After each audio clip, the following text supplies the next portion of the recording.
And I had a couple come in. They were from the Bay Area and they walked through the house and then they came back to me in the kitchen and they go, "How much is this house?" And I said, 825,000. Like, mind you, this is a 4,500 square foot home. It Mhm. is like completely redone. It was like five or six, like five bedrooms, three bathrooms. It's huge, right? Three stories, like basement, main, upstairs. And they're like, "How much?" And I was like, 825. And they're like, so we're gonna go sell our house in the Bay Area. We're gonna buy this one. And then do you have one at the beach or the mountain to buy too? And I was like, yes, I do. Yeah, right?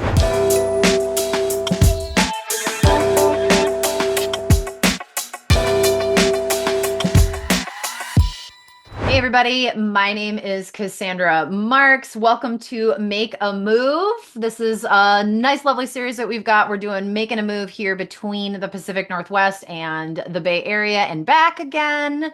I am up here in the Pacific Northwest. I cover everywhere from Longview, Washington, down to Salem, Oregon, which pretty much includes my primary markets of Portland, Oregon, and Vancouver, Washington, but I can have you covered anywhere in the state of Oregon or Washington if you need. I've got great referral partners.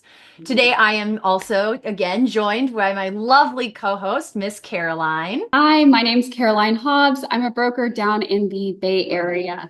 We cover all of Clara County. So if you are looking for a home or looking for anywhere in the Bay Area, East Bay, North Bay, we have referral partners as well that can assist you with purchasing or selling your home. So today, I think we're going to be talking about taxes and finances and the differences that you'll see between the Pacific Northwest, Washington, and Oregon, and down here in California.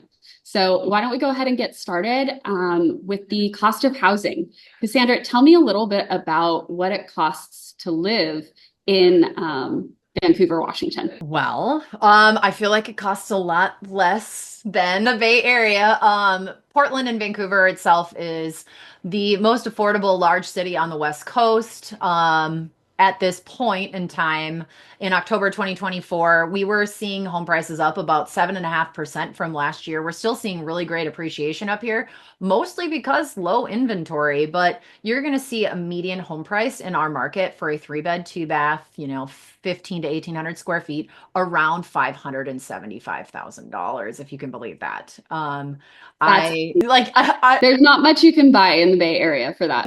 that's like the median here. Like it's Yeah. it's cool. Like you're gonna get a sweet house.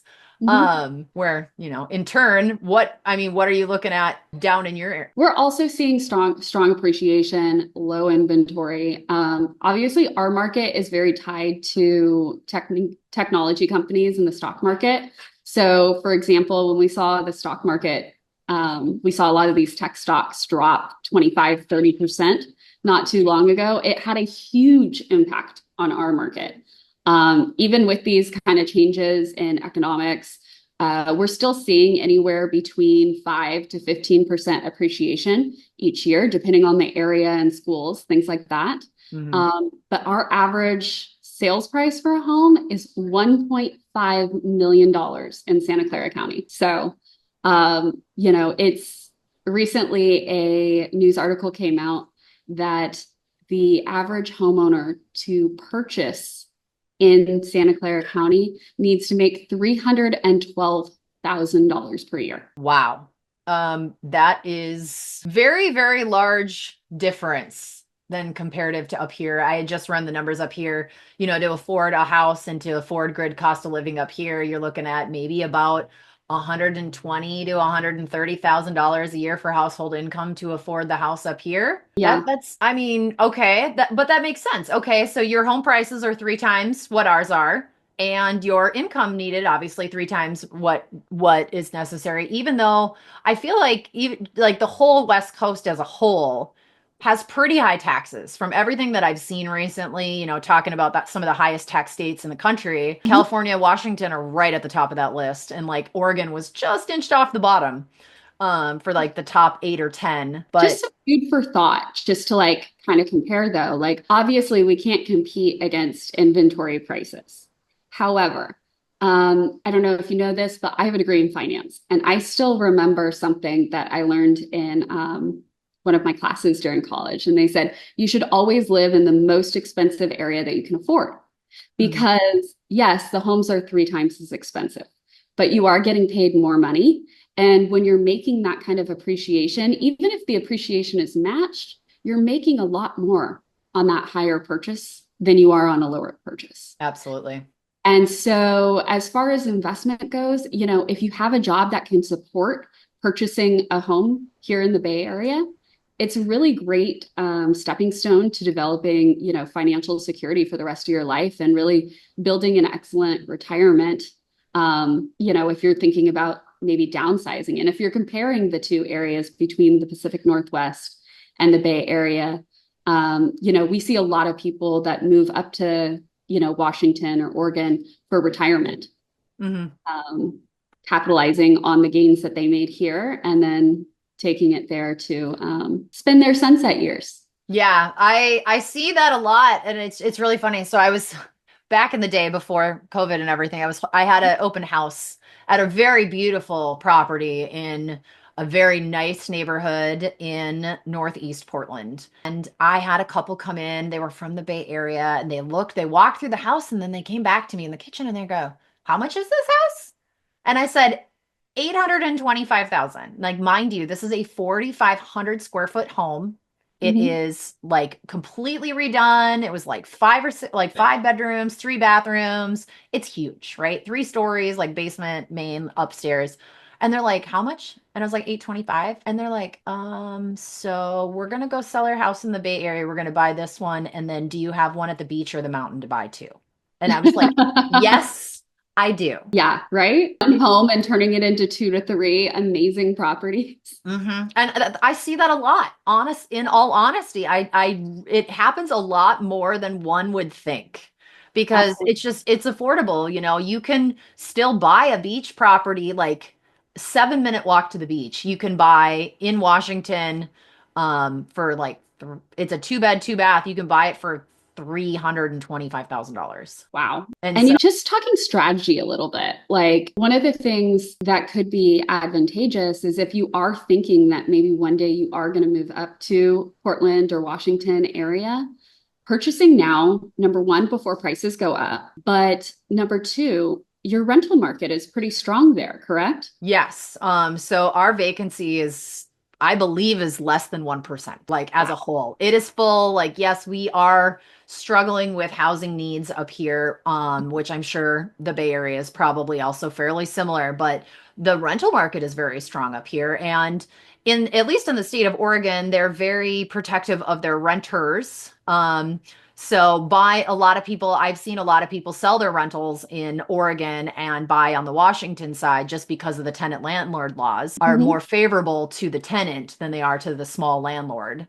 But you're still looking at, if you have a 3 bed, 2 bath house in Vancouver area, you could potentially, depending upon exactly which neighborhood you're in and which school district you're in, sometimes you can see $3,500 to $4,000 a month in rent. Wow. So it really depends where you're at, but I mean, the average 3 bed, 2 bath home is pretty close to $3,000 a month here. So I was noticing, like, for example, for rent for like an apartment or something like that, a 1 bedroom apartment is about $2,000 a month, whereas ours is $2,500 a month, which Yes. isn't a huge difference. No. So would you say that there's as much advantage to purchase? Because what would you be able to purchase that from? I think for investors, they're going to see a much larger return in your Mhm. area than they would in an area like mine, at least from the monthly cash flow. Yeah, so you're gonna see, we talked about that median home price. It's 525. Okay, Yep. so 525, and you can get, close to, for that house, 525, you can get close to $3,000 a month for that house, depending upon neighborhood, maybe up to four. But Yeah. like apartment wise, like, you're looking at $2,000 a month. You're just gonna see more value, more return up here month over month. Like, you might not necessarily be positive right now because of the interest rates. But the last time I checked, when you're losing on a rental, you can probably write that off on your taxes. Please check with your accountant because I am not one. But, I think you're going to see a greater return. Also, I know you were talking about greater appreciation too, but in the grand scheme of things, if you've got a $1.5 million house and you can rent it for $4,000 a month, your payment's going to be a lot higher on that 1.5 than it is going to be on my 525, and the rents are almost the same. Yeah.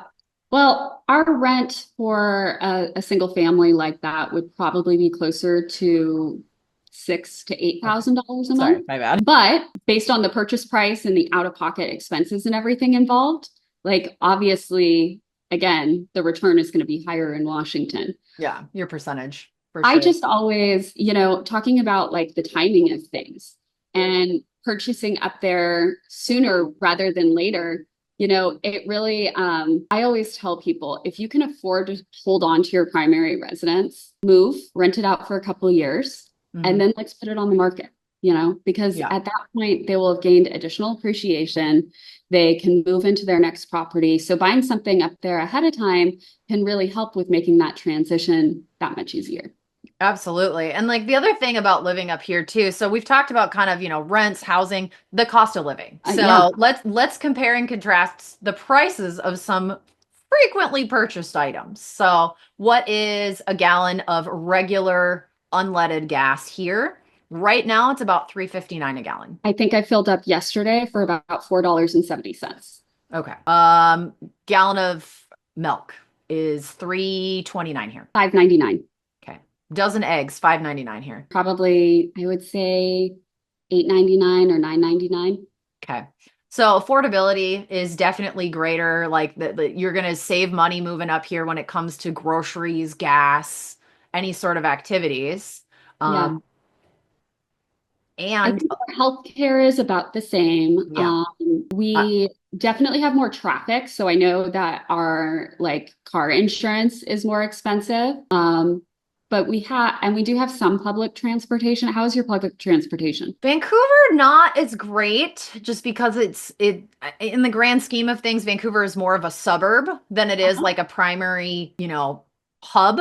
It's Yeah. growing. We've got about 220,000 people in Vancouver, but Portland is exponentially larger. Yeah. There's some, they're working on some of the public transportation, so it's just not as good in Vancouver. You can get to around and you can get to Portland, but ultimately, like you're probably going to want a car here. Yeah, that's how it is here too. It's pretty much a requirement. I would say, there are commuters that will take Caltrain, like for example, going up to San Francisco or going into the East Bay or something like that, if Yeah. that's where they're working and they want to avoid traffic. A lot of the tech companies will offer like shuttles as well. But I would say overall, still need a car. We have what is it? 1.3 million people in Santa Clara County. So there's definitely a need for increased public transportation Yeah. to kind of ease some of the traffic on the freeways and things like that. I think that's one of people's biggest gripes about living in Silicon Valley is the traffic is just absolutely horrendous. You hear it a lot. You hear about it a lot when it comes to like LA County, Hmm. but the Bay Area traffic is also like it is a beast in and of itself. Yeah, that's kind of why I like the Vancouver side of the river up here Mhm. because it's pretty much 20 minutes to everywhere. Like I can 20 minutes I'm in Salmon Creek, 20 minutes I'm in Camas, 20 minutes I'm in downtown Vancouver for my house. Like you can pretty much drive anywhere in 20 minutes. Yeah. Now, Portland's a little bit of a different story. I drove home from downtown Portland yesterday to my house on a style day. It's probably like 30 minutes. Okay. That's not bad at all. It was an hour 10 yesterday to get over Oh, the river because oh, geography wise, there's only two bridges that cross from Portland to Vancouver. So you have to pick one of the two. And so everyone's like trying to merge on the interstate to get over the river. They need a third bridge. But I mean, another story. So like we're talking about like cars and stuff like this and whatever. Do you actually like I read this stat recently that like monthly cost for a family of four to live in Vancouver is about $9,400 a month, like all encompassing of like cost of living. Do you know kind of what the stat is down in your area? I'm curious. um, It's got to be way more. I would say that our like low income levels for a family of four is somewhere around $115,000 a year. And Okay. that's like where you start getting housing assistance and things like that. Yeah, so Um, your low income type style of is the same as up here. So yeah. like And like $9,400 a month here is like family of four, like living in their average home here. Yeah, no, So, that's low income. That like wow. you're getting subsidized housing and things like that. So I would say the average family in Silicon Valley probably makes about $200,000 a year. Okay. But we have been expanding upon those low income programs and things like that to make it more accessible. I know a few years ago there was also some like teacher programs and things like that, just because, even in these expensive areas, we need to make sure that we're creating housing that people of all income levels, Yeah. you I know, had that, a I had a client that took a position down in Silicon Valley about this time last year. okay. And they moved down and like, they have a place up here. They had a condo up here that they rented or that they owned and they were going to rent out and they moved down and they were just like, I can't live on my own down there anymore, but like found some really good options in the area, kind of down in the South Bay area. Yeah, So it sounds like, there are options. there are. There So definitely. cool. How about your property taxes? I mean, right now, as we film this, it's the beginning of December. I just paid mine earlier this week. Um, they kill me every year. I mean, what is the actual property tax rate over in Vancouver? Yeah, so in Clark County, like the average in Clark County is about 0.92%. So just less than like a percent in Vancouver, which is definitely slightly lower than the like national median average, which is right around that 0.991% area. But when it comes to like Washington State as a total, they're seeing like as a whole in Washington about 0.84%, which blows my mind because when you go over into Portland, you're looking at like 1.09, like you're definitely over a percent, regardless of Yeah. where you live on the other side of the river. Yeah, that's interesting. So in the Bay Area, Santa Clara County, our typical property tax rate is 1.25%. We have an average property tax rate of 0.73%, but it's just because there's still a lot of land that's within the county, but it's under county jurisdiction, Okay. which doesn't have as many like taxes and things like Yeah. that. They don't have like the schools that they put money towards and things like that. So I think that's where it kind of averages out. So we're technically slightly below, but 1.25% is really what people should count on if they're moving into the area as far as property taxes. So when we're talking a little bit about this, I want to put this into actual numbers, like, oh gosh, 0.92% or whatever. Okay. So I want to compare and contrast two different houses Uh-huh. between Washington and one between Portland. So Yeah. recently I showed a $975,000 home in Mhm. Camas, Washington. And the taxes for that home for the year of 2023 were $7,948. So that translates into about $662 a month Mhm. onto your payment. Where conversely, these are similar in size. Both of these houses are similar in size, similar in most ways. So like Camas is very popular neighborhood in Southwest Washington, popular city, and the Southwest Hills in Portland is a very desirable area as well. So I found Mhm. a similar home in Southwest Hills for $600,000. Mhm. But that is in Portland proper, Multnomah County. The taxes at that house were $11,018 for 2023. Wow. And so that equates to $918 a month, and you have a house that is $375,000 less, and you're Wow. paying 300 more dollars a month. Wow. So there's a huge difference between like which area and state and like the same thing. Like if you're not in the Southwest Hills, if you're maybe like out in Beaverton or out in Hillsborough, it's different. But it's not vastly different. So Yeah. people are definitely paying more on the south side of the river, quite a bit more on the south side of the river, which from all the times I've talked to people too, like I don't know, like when I hear about like the East Coast or Texas and property taxes, those blow my mind. 3%. It's wild. Like 3%. Yeah. But We're like in Texas, houses aren't as expensive. So it's like, oh, okay. But like then I hear on the East Coast, my girlfriend bought like a $750,000 house out there. And she's like, yeah, my taxes are $30,000 a year. I was like, That's crazy. so we are blessed in that way. Like I can complain about Portland or Vancouver, but like we're not that. So Yeah, I would say we're very similar to you on the property taxes. Like for a $1.5 million house, you're probably looking just under $11,000. For the annual for each payment throughout the Mhm. year.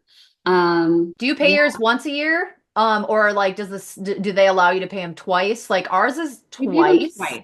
We pay Okay. them twice. So like personally for my home, I think we're assessed at about 1.8 million and I pay $10,700 twice a year. Okay. So we're just over 20,000. We're about 22,000 a year for property taxes.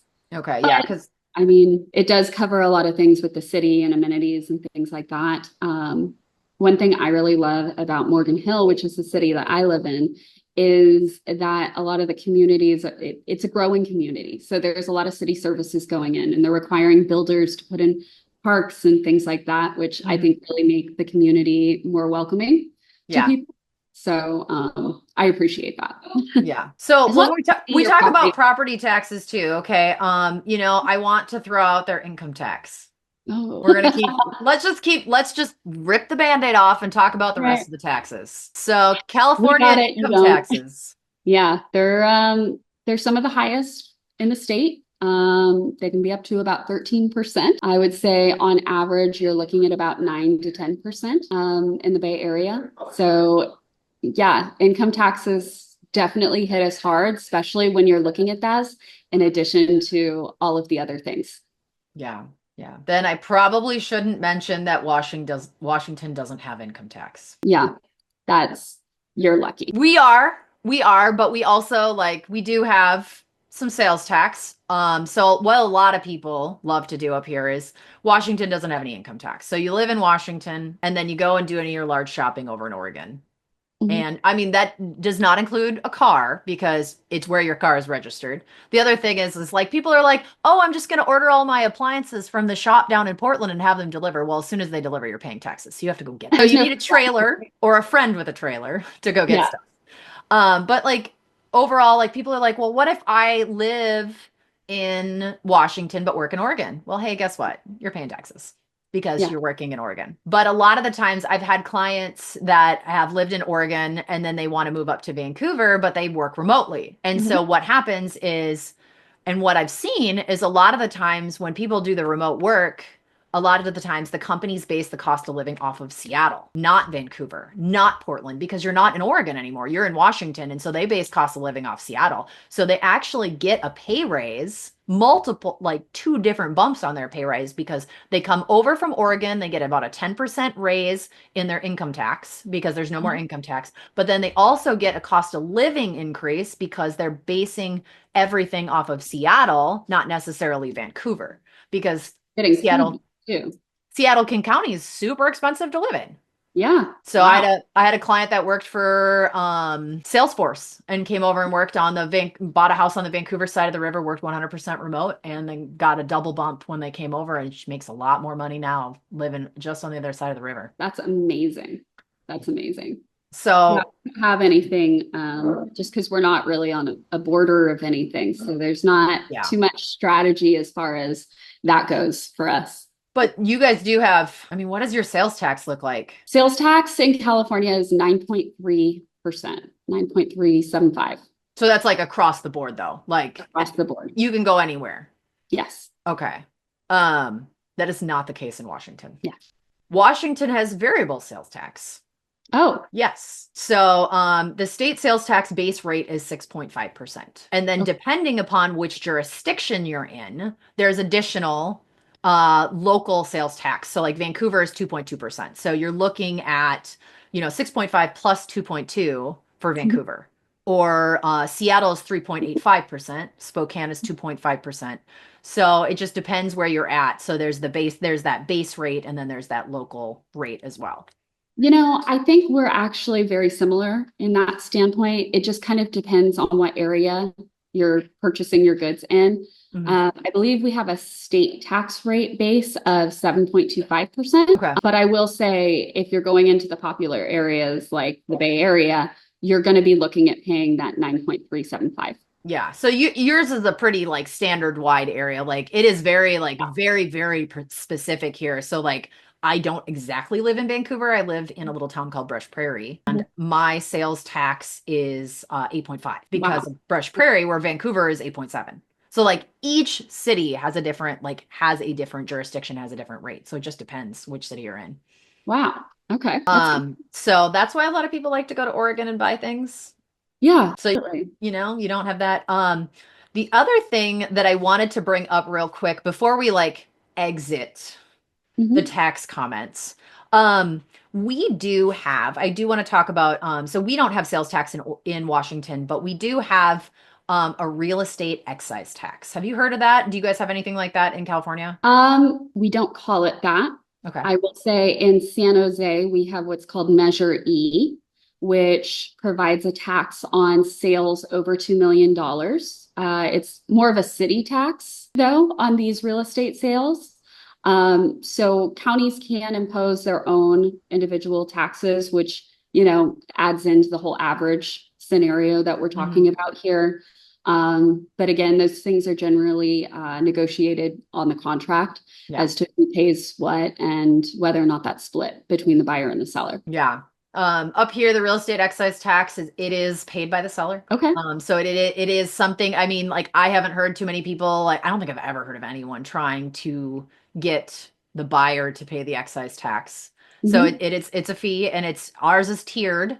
So Okay. once you get from like 0 to 500,000, they're going to charge. I think it's 1.62% on that Uh, first 500,000, and then from 500 to like I think it's like 1.1 million. Then there's a little lower rate, and then they go up from there. So it's each increment goes up. mhm. I think overall I looked, and when we were looking to sell our house, we were probably going to pay about 12,000 in excise tax when we choose to sell our house. So that is on top of things like paying for a broker to help buy, to sell your house, your listing agent. If you so choose as a seller to provide compensation to a buyer's broker. So it's just another thing to think about. So when you are looking at your net proceeds up here. Wow. Okay. That's definitely something worth considering.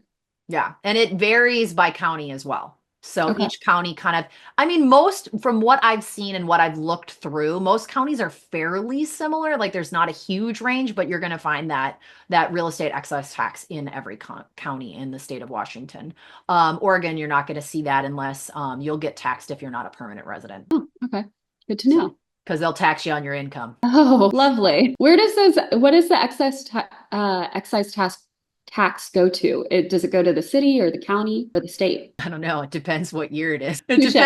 Touche. It depends. Right now, I think Washington's got about a $10 million deficit in their Okay. budget. So probably that. You and us both. So taxes, we've talked quite a bit about taxes. The other thing, too, is when it comes to the income tax thing, the reason people love that, obviously, like in Oregon and Washington, you're not going to pay taxes on your Social Security benefits, right? But when you're on the Washington side of the river, you're not going to get the income tax on your pensions, your 401k distributions, any sort of that kind of thing, like any sort of 401k pulls or anything like that. So that's why a lot of people come over onto this side of the river. The other thing too is if you do have a larger estate, there's the estate tax. So if you're going to be leaving something to someone down the line, the max estate tax where they start taxing you is at $1 million in Oregon, and it's 2.193 million up in Washington. So it's more than double. So Oh, if you have a little bit larger of an estate, I've talked to some clients, then their it's worthwhile to consider. their Yeah. financial planners are like, you need to move to Washington. Yeah, that makes So sense. Yeah. So I think that's why we see a lot of people kind of make that migration to the north side of the river more, is just because financially, like in the long term for the planning of their retirement, Mhm. that's what they're looking at. Also, just like, like why give more taxes to someone if you don't have to? I love that. Yeah, absolutely. Does that, what is, I mean, I don't know tons about, how do you feel about like is there some sort of taxes like that in like estate taxes and stuff like that when it comes to California? Um, Um, things to consider like as you're aging down there? one thing that has been kind of a hot topic in California is Prop 19. So, what Prop 19 does, how it applies, is it's regarding the tax rate when you inherit properties. So, let's say you inherit your grandparents' house, they bought the home for $50,000. The assessed value is $50,000. If you are not living in the property, upon her the property will be reassessed up to the current market value. So you'll be paying taxes based on its current value, not on what grandma purchased the home for. But if you move into the property and you're living in the property and you inherit the property, you'll keep grandma's tax base How long do you have to live in grandma's house? for as long as you wanted to keep the tax base for. Okay. And the purpose of this is so that people aren't just inheriting properties and not paying the full property taxes on them. It's really, it's helping the state and the cities and the counties and everything stay up to date based on current values. Since Mhm. they are having to make repairs based on current values, they can't just hire a Yeah. contractor and be like, well, this neighborhood is built in the 60s, so we'll pay you what we would have paid you in the 60s. Yeah. You know what I mean? So it makes sense. And I do like the logic behind it. And I do think it's still really helpful for people that are inheriting homes and they're still able to take advantage of that lower Yeah. tax rate, but it does have to be a primary residence. It can't just turn into an investment property and keep the same tax rate. But when it comes to like the whole like turning properties over and whatnot, like I really think that we're going to see a lot more houses passed down. And, I've dealt with probate in with my father and stuff like that, and talking about step up basis and all that kind of thing. And when you go and you sell a property and they had just passed away, usually you don't have to get someone involved, and you're not going to be paying taxes because you're selling it right away. But conversely, if you hold on to the property for 10, 15 years, they're going to want to know the value of the property when that family member died and passed it to you versus, what the value is when you sell it, because that's where you're going to get your taxation. It's not going to necessarily be, and I will say this, a lot of it has to do how you plan the estate. Well, I was just going to say that's estate taxes for us. Mhm. So less coupled with the property taxes themselves, but yeah, it's Because it does depend. I mean, like the estate planning attorney that I've spoken with, like people are like, oh, like I'm just going to immediately transfer it to this person, or I'm going to put it like transfer on death deed is what they call it up here. uh-huh. And when they do that, then you don't get the step up basis. So that's Oh, why it's very important, like when they do the transfer on death versus a full estate.